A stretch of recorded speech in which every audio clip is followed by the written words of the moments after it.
The sea was quiet. A strange, unnatural silence hung over the waters near the western coast of Greece. The early morning sun slowly rose above the horizon, casting golden light across thousands of ships waiting in deadly anticipation. Two massive fleets faced each other. On one side stood the forces of a rising Roman leader, a man determined to become the sole ruler of Rome. On the other side waited a powerful general, and beside him the most famous queen of the ancient world. The fate of an empire, the future of Rome, and the destiny of two legendary lovers were about to be decided. This was not just a battle. This was the moment that would end the Roman Republic forever. This was the story of the Battle of Actium. The year was 31 BC. For nearly a century, the Roman world had been torn apart by civil war. Ambitious generals fought each other for power, and Rome itself seemed unable to escape the endless cycle of betrayal and violence. Among these powerful men was a young leader named Octavian. He was not the strongest warrior, he was not the most experienced general, but he possessed something far more dangerous: patience, intelligence, and an unstoppable hunger for power.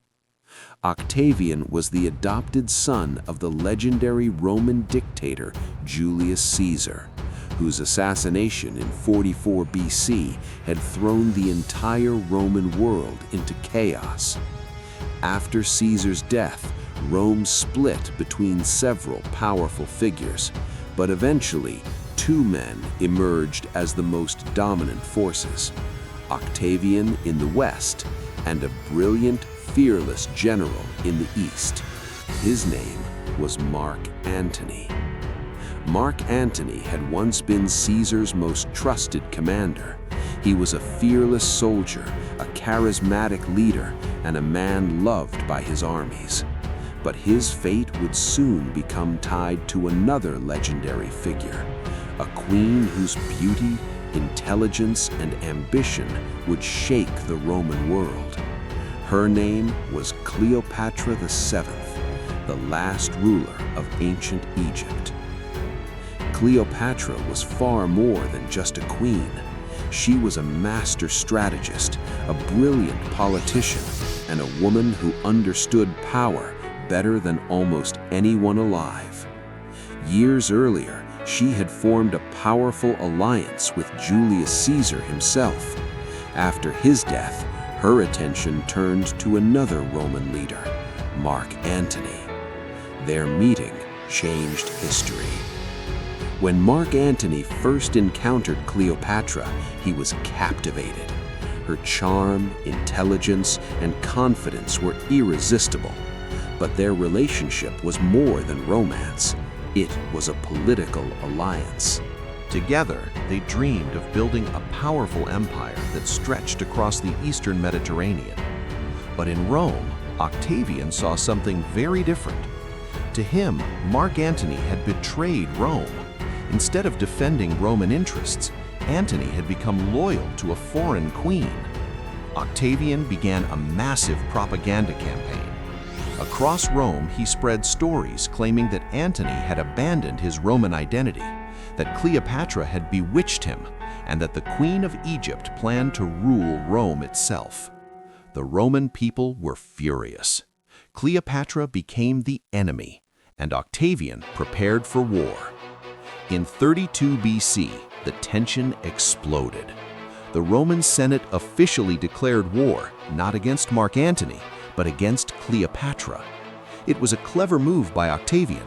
By framing the conflict as a war against Egypt rather than a civil war, he made himself appear as the defender of Rome. Soon, the entire Mediterranean prepared for the greatest naval confrontation of the age. Mark Antony and Cleopatra gathered a massive fleet, hundreds of warships, thousands of soldiers, and enormous treasure from the riches of Egypt. Their fleet moved toward the western coast of Greece and established a base near a narrow strait called Actium. Waiting there, they prepared for the decisive battle. But Octavian was already moving. He placed his most brilliant commander in charge of the Roman fleet, a man whose naval genius would soon change history. His name was Marcus Vipsanius Agrippa. Agrippa was not famous like Antony. He was not glamorous like Cleopatra, but he was one of the greatest military minds Rome had ever produced. Instead of attacking directly, Agrippa began a slow and ruthless strategy. He captured key ports. He cut off Antony's supply lines. He attacked smaller fleets and weakened Antony's position month after month.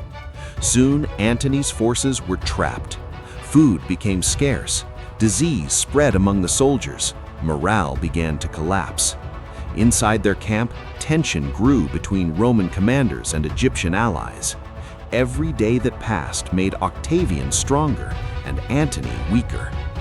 Finally, by the summer of 31 BC, the situation had become desperate. Antony and Cleopatra faced a terrible decision: stay trapped and slowly starve, or risk everything in one massive naval battle. They chose to fight. And so, on the morning of September 2nd, 31 BC, the two greatest fleets of the ancient world prepared to clash near the entrance of the Ambracian Gulf. The ships of Mark Antony were enormous, massive war galleys with towering structures, heavy armor, and powerful catapults. These ships were floating fortresses, but they were also slow. Octavian's fleet was very different. Agrippa commanded smaller, faster ships that could maneuver easily across the water. They were designed for speed, precision, and coordinated attacks. As the morning sun climbed higher, thousands of rowers gripped their oars. Archers prepared their arrows. Marines tightened their armor. Across the water, two enormous fleets began to move. The Battle of Actium had begun.